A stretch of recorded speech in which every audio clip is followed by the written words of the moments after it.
이번에는 주영진의 뉴스 브리핑이 선정한 오늘의 인물입니다. 오늘 아침에 아마 이 뉴스가 가장 큰 뉴스였을 거예요. 우병우 전 청와대 민정수석, 이재용 삼성전자 부회장도, 그리고 법률 미꾸라지로 불렸던 김기춘 전 청와대 비서실장도 특검의 그물은 피해가지 못했죠. 그런데 우병우 전 민정수석은 피해갔습니다. 진정한 법꾸라지 아니냐, 이런 SNS상의 글도 제가 봤는데요. 어제 우병우 전 민정수석이 그 영장실질심사 받은 과정에서 기자들을 향해서 또 이렇게 노려보지 않았습니까? 특히 지금 저 때문에 안 보일 수가 있겠는데 우병우 전 민정수석이 노려보고 있는 기자가 SBS 법제팀의 민경호 기자입니다. 이렇게 기자들 처음에 노려봤다가 비난이 있으니까는 안 노려봤는데 어제 다시 노려본 것, 이미 영장이 기각될 것을 예상했기 때문이 아니냐, 이런 해석까지 나오고 있는데요. 먼저 우병우 전 수석의 영장 기각 배경, 향후 특검 수사 방향 짚어보겠는데 오늘 새벽 구치소에서 우병우 전 수석이 영장이 기각된 다음에 나오는 모습부터 영상으로 보시겠습니다.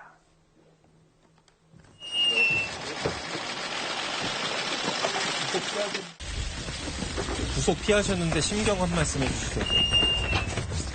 수석으로 계시는 동안 국정농단이 일어났는데 정말 모르셨습니까? 책임감 안 느끼시나요? 그동안 많이 정문에서 얘기하고 다 했잖아요. 영장실질에서 대통령 지시였다고 해명하셨다는데 어떤 게 대통령 지시입니까? 갈게요. 조심하. 우병우 전 수석도 조금 사람의 마음을 사로잡는 듯한 말투는 분명히 아니에요. 네, 그렇죠. 어찌 보면은 내가 저런 상황이 될 거라는 건 상상도 아마 안 했겠죠. 어제 서울구치소에서 10시간 넘게 우리가 지금 나오는 모습만 봤지만 그 안에 들어가면은 실제로 수감이 되는 것처럼 모든 사복을 갈아입고 죄수복으로 갈아입게 되거든요. 그리고 안에 갇혀 있고 그리고 신체 검사 받고 이런 것들을 다 하면서 여러 가지 생각이 많이 들었을 겁니다. 우병우 전 수석 올해 50살인데 아마 50년 평생에서 가장 긴 시간 10시간이 아니었나 싶습니다. 많은 생각도 있었을 거고요. 근데 원래가 굉장히 노려보는 이런 시선을 많이 갖고 있어서 자기 깐에는 이제 지난번에 워낙 그것 때문에 좀 안 좋은 소리를 많이 듣지 않았습니까? 그래서 굉장히 신경을 썼다고 썼는데 그런데도 저렇게 노려보는 듯한 그런 모습들인데 굉장히 그래도 많이 풀린 모습 아니겠습니까? 예. 네. 뭐 어쨌든 간에 우병우 전 수석이 원래 그냥 사람을 늘 볼 때 저런 표정으로 보는 건데 그걸 마치 노려본다라고 또 언론이 잘못 쓰고 있는 걸 수도 있을 거고요. 네, 그렇죠. 어떤 신문에서는 오늘은 좀 미소를 띄었다, 뭐 이렇게 또 해석하는 사람도 있고요. 예. 회심의 미소다, 뭐 이렇게 해석하는 그런 말도 있었습니다. SNS상에서 미국에 살고 있는 교포 중에 한 분은 이런 댓글도 올리셨더라고요. 기자가 질문하면은 노려보면 안 되느냐, 꼭 웃으면서 보거나 흐릿한 눈빛으로 봐야 되느냐, 또 이런 댓글도 제가 본 적이 있는데, 이기성 기자. 그런데 영장은 왜 기각된 거죠? 특검은 철저히 준비를 해서 영장을 청구했을 텐데. 네네. 담당 판사가 오민석 판사인데요. 영장 실질 심사 끝나고 9시간 정원 끝에 오늘 새벽 1시쯤에 기각을 했습니다. 기각 사유를 보니까요.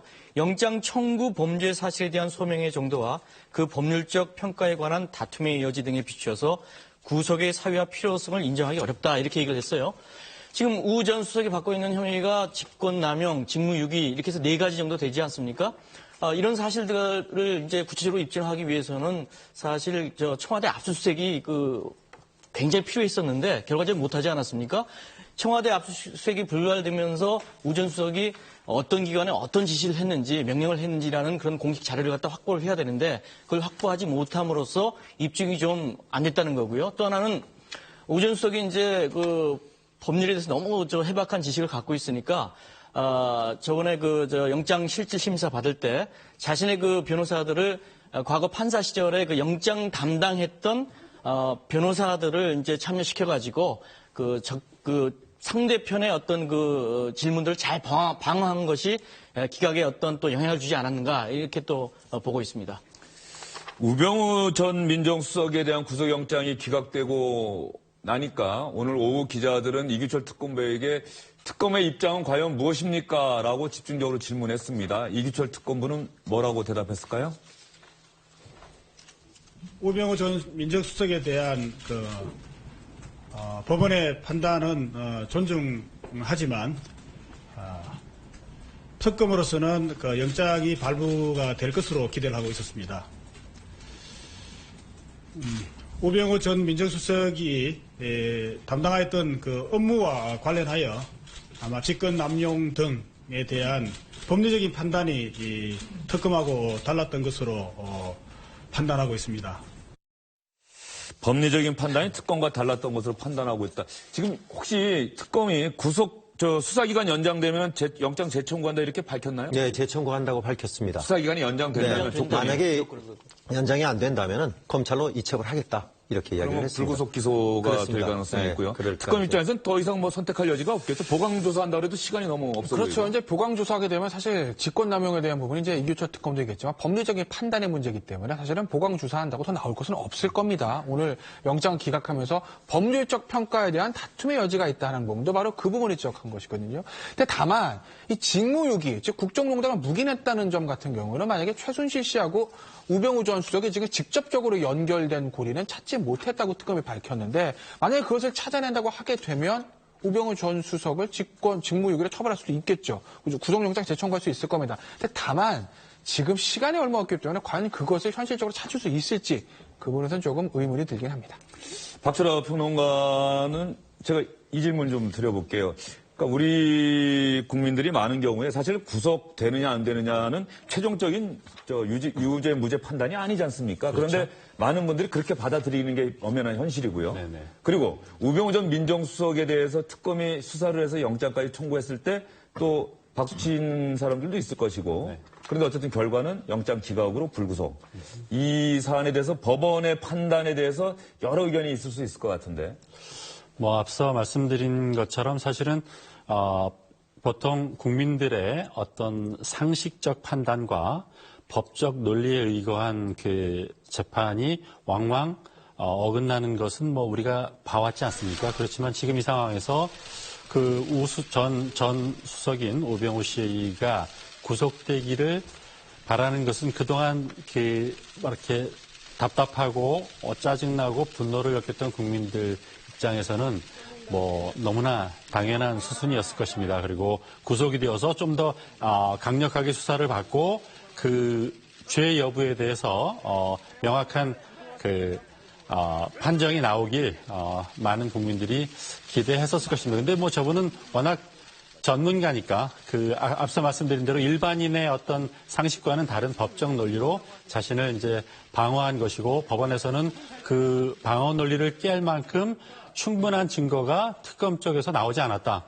특히 뭐 특검 입장에서는 청와대를 조사하지 못했기 때문에 들어가서 압수수색을 못했고 검찰 초기 수사에서 저 우수석의 그 휴대폰 같은 것을 확보하지 못했기 때문에 명확한 이제 증거가 없었으니까 그런 아쉬움을 갖고 앞으로 어떻게 또 다른 상황이 전개될 것인지를 좀 지켜보지 않을까 싶습니다. 네, 그렇게 말씀하신 걸 듣다 보니까는 김기춘 전 비서실장보다 우병우 전 수석이 조금 더 위에 있다 이렇게 봐야 되는 걸까요? 김기춘 전 실장은 못 피했는데. 아마 젊은 사람이고 현장에서도 생생하게 활동했던 사람이라 자신의 행위가 법적으로 어떻게 비추어질 것을 훨씬 더 예민하게 따지면서 직무를 수행하지 않았을까. 그런 점에서 훨씬 고단수라고 할 수는 없지만 불법과 합법의 그렇죠. 경계를 명확하게 알고서 업무를 줄다리기 했을 것이다. 네, 예. 사이길을 걸어가는 아주 능란한 사람이라는 것은 부인할 수 없을 것 같습니다. 네. 그러니까 어제 기각 사유도 보면은 사실은 증거 부족이라고 그랬거든요. 그럼 증거를 특검이 어떻게 찾을 수 있겠습니까? 모든 사건이라는 게 증거를 찾을 때는 사건 초기에 빨리 잡아야 되거든요. 근데 우병우 전 수석에 이런 문제가 생겼던 게 작년 8월이었어요. 그런데 그때 당시에 계속 미적거리다가 압수수색을 뒤늦게 들어갔는데 자택과 사무실은 다 제외했죠. 가족회사 정강은 뒤늦게 했죠. 누구냐 이거예요. 특수통 검사로서 천하의 우병우인데 그걸 뒤늦게 다 하면 그건 당연히 저라도 다 치워놨을 텐데. 그리고 특검에서도 사실 굉장히 중요한 이른바 검찰 내부의 우병우 사단에 대해서는 한 번도 수사를 해본 적이 없습니다. 그러고 나서 증거가 무슨 증거를 영장에서 만들어내겠습니까? 네, 검찰과 법무부와 관련된 그 혐의 내용도 있었는데 해당 검사들을 전혀 조사하지 못했다. 이건 분명히 또 특검 수사의 한계다. 이렇게 지적이 될 것 같고요. 우병우 전 수석 영장은 기각됐습니다만 아직까지 유죄냐 무죄냐 결론 난 건 아닙니다. 우병우 전 민정수석에 대한 사법 처리도 앞으로 저희가 지켜봐야 될 대목인 것 같고요. 주영진의 뉴스 브리핑이 선정한 오늘의 인물 우병우 전 수석 말고 한 명 더 있습니다. 오랜만에 주영진의 뉴스 브리핑에서 등장을 했네요. 최소 서너 차례 대통령 얼굴에 주사 시술을 했습니다. 김영재 성형의원 원장. 이희성 기자. 네. 원래 한 적 없다고 부인하지 않았습니까? 그렇죠. 청문회 나와서 굉장히 크게 세게 부인하지 않았습니까? 김영재 원장 하면은 보안 손님으로 이제 청와대에 들어왔다 갔다 하면서 비선 진료 의혹을 받았던 핵심 인물이었는데요. 그동안 계속 이렇게 그 부인을 했는데, 특검에서, 지난해 12월에 그랬죠. 김영재 원장 자택하고 사무실, 그리고 또 건강보험공단을 압수수색했고, 거기서 나온 증거 자료, 또 자신의 부인이죠. 그 박채윤 씨하고 병원 직원들의 진술 토대로 해서 다시 한번 김 원장을 조사를 했습니다. 이랬더니 김 원장이 뭐라고 그랬냐면은 청와대에 들어가가지고 최소 서너 차례 아까 나온 것대로 그 필러하고 보톡스를 박 대통령이 시술했다 이렇게 털어놨습니다. 그런데 이제 그 특검에서는 이런 얘기를 했어요. 가장 중요한 게 사실 세월호 사건 당일날 그 비선 진료에 대한 또 관심이 크지 않았었습니까? 그런데 그 부분에 대해서는 밝혀내지 못했다 이렇게 얘기를 했고요. 예, 그러니까 김영재 원장도 했고 정기양 연세대 교수 대통령 피부과 자문을 지냈다는 정기양 연대 교수도 대통령 상대로 필러와 보톡스 등 미용 시술했다 이런 내용을 특검이 확인했다는 내용인 것 같은데, 근데 왜 특검에 와서 이렇게 인정할 것을 국회 청문회 때는 부인을 했을까요? 저희가 국회 청문회 때 김영재 원장이 했던 말을 찾아봤습니다. 김영재 정의는 대통령 안면 시술 하신 적 있습니까? 없습니다. 전혀 없습니까? 네. 한 번도 없습니까? 네, 없습니다. 많은 국민들은 네. 김영재 증인께서 대통령에 대한 미용 시술을 한 걸로 이렇게 지금 믿고 있습니다. 확실히 이 자리는 모든 국민이 지켜보고 있는 청문회장입니다. 김영재 네네. 증인. 네, 한 적 없습니다. 대통령에 대해서 네. 미용 시술을 청와대 내에 들어가서 아니면 대통령이 당신의 그 정인의 병원에 방문해서 시술한 적 있습니까? 없습니다. 네. 맹세할 수 있는 겁니까? 네네. 맹세라는 말의 무게를 감안하면 저렇게 대답을 한 게 어쨌든 간에 그 이규철 특검보가 이 국회에서 위증한 것 아니겠습니까? 그 김영재 원장과 관련해서 이규철 특검보가 김영재 원장은 이미 고발됐다 이런 얘기도 오늘 했더라고요. 김영재 원장의 경우에는 특검에서 기소 여부를 아마 결정할 것으로 알고 있습니다. 아마 미용 시술과 관련해서 아마 위증죄로 고발된 걸로 알고 있습니다. 조금 전에 제가 말을 잠깐 했습니다만 맹세라는 말의 무게가 상당히 무거운 말 아닙니까? 대단히 죄송합니다.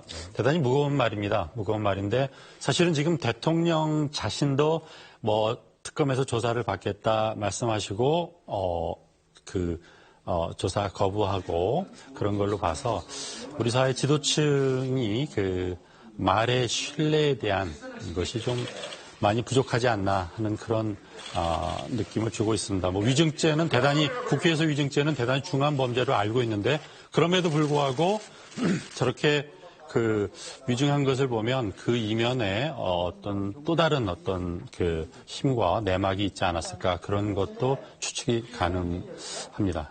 위증죄는 처벌 수위가 어느 정도나 되죠? 일단 일반 위증죄 같은 경우는 법정형 5년 이하의 징역이 돼 있는데 이 국회에서 위증은 얘기가 틀립니다. 국회에서 위증죄 같은 경우에 이제 국회에서 증언감정의 법률이나 특별법에 적용받기 때문에 1년 이상 10년 이하의 징역이죠. 그러니까 법정에서 하는 위증죄보다는 당연히 좀 형이 가중되고 있는데 그래서 근데 이제 문제는 이 기소는 하겠지만 과연 이제 이것에 대해서 영장을 청구할 것인지 그건 사실은 조금 의문시 되는 사항들이 있어요. 왜냐하면 김영재 원장에 대해서 지금 위증 말고 다른 범죄가 없기 때문에 지금 부인의 박채윤 씨도 구속된 상황에서 남편까지 구속영장을 청구할 것인가 그거는 좀 지켜봐야 될 것 같습니다. 오늘 특검이 또 밝힌 내용에 따르면은 부인 박채윤 씨는 뇌물을 준 혐의로 또 기소가 됐다. 그렇죠. 이렇게 얘기를 했는데요. 그런데 여기서 드는 궁금증 임광희 기자. 국회에서 위증하는 걸 훨씬 엄하게 처벌받는데 네. 왜 위증을 했을까요? 어떻게 추론할 수 있을까요? 제가 보기엔 두 가지인데요. 첫째는 이게 지금 거짓말을 해도 안 밝혀질 가능성이 많습니다. 내가 대통령에게 보톡스 주사를 안 놨다. 그럼 대통령만 말 안 하면은 이거 안 밝혀지잖아요. 그러니까 그때를 모면하기 위해서 그 분명히 안 밝혀질 거라는 그런 자신감이 있을 때 그럴 경우가 하나 있고요. 그다음에 그걸 인정을 했을 경우에는 굉장히 자기가 큰 불이익을 받을 경우에는 차라리 위증을 해서 그때라도 면피를 해서 나중에 안 밝혀지면 좋고요. 그다음에 또 마지막으로는 이게 처벌은 강하지만은 현실적으로 처벌을 한 적이 없습니다. 왜냐하면 굉장히 복잡한 게 여야가 합의해서 고발을 해야 되고요. 고발을 해서 기소를 하더라도 이것이 현실적으로 처벌을 준 적이 없어요. 지난번 1999년에 온로비 사건 때 한번 했었는데 불구속 기소해가지고 한번 했었는데 결국 무죄가 나왔거든요. 그러니까 처벌이 규정은 강하지만은 결과는 솜방망이기 때문에 그래서 처벌을 안 하는 겁니다. 그래서 지난번에 이승철 정경련 부회장 거기서 나왔을 때 강일원 재판관이 물어봤죠. 국정감사에서 위증한 이유가 국정감사 때 위증을 했거든요. 위증죄 처벌이 있는데 청와대 그때 요청이 더 무서워서 그랬냐 그랬더니 이승철 정경련 부회장이 그렇습니다. 그렇게 이야기를 했거든요. 왜냐하면 그때 당시에는 이렇게까지 큰 문제가 될 줄을 몰랐고 자칫하면 자기가 그 자리에서 그걸 인정을 했을 경우에는 밀려나기 때문에 그 자리를 그만둬야 되기 때문에 그냥 거짓말을 하고 청와대에서 그렇게 시켰으니까 그래서 아마 위증을 하는 거 아닌가 싶습니다. 박철아 평론가께서요. 이번 국정농단 사태와 관련된 여러 가지 인물들이 국회에서 나와서 얘기도 하고 그랬는데 나중에 거짓말로 밝혀진 게 참 많아요. 네. 그런 모습이 우리 국민들을 더 실망하게 하고 답답하게 하는 대목이 아닐까 싶은데. 그렇죠. 사실 지금 상황은 흔히 이제 죄수의 딜레마라는 것이 있는데 청와대는 무서운 것 아닙니까? 그래서 처음에는 그 무서움 때문에 했는데 사실은 지금 하나둘씩 밝혀지는 과정에서 청와대의 무서움은 많이 사라졌습니다. 그러면 이제 남는 사람들은 과연 내가 조금 더 진실을 밝히고 가볍게 이 사안을 벗어날 수 있을 것인가 아닐까의 여부인데 아마 그래서 각자 도생의 길을 가는 것이라고 저는 봅니다. 그런데 문제는 그 이전에 분명히 맹세하고 진실이라고 했던 것을 어기는 자신의 모습에 대해서 좀 더 분명하게 자의식을 갖고 그 행동을 해야 하지 않을까. 그래야 국민들이 지금 이 상처받은 마음이 그나마 조금이라도 위안이 되고 또 제가 몇 번 말씀드리지만 자라나는 세대에게도 그 믿음이라는 것, 신뢰라는 것, 그것이 우리가 제대로 된 국가, 그 자부심을 가진 국가를 갖기 위한 아주 기본 덕목인데 그런 점에서 앞으로 재판 과정이나 이런 데에서 저 책임을 가지신 분들이 언행에 조금 더 주의해 주셔야 하지 않을까. 네, 재판 과정에서라도 진실을 밝혀서 명확한 진실을 국민들이 알 수 있게 해줬으면 좋겠다 이런 생각이 듭니다. 이 얘기하다 보니까 문득 떠오르는 노래가 있네요.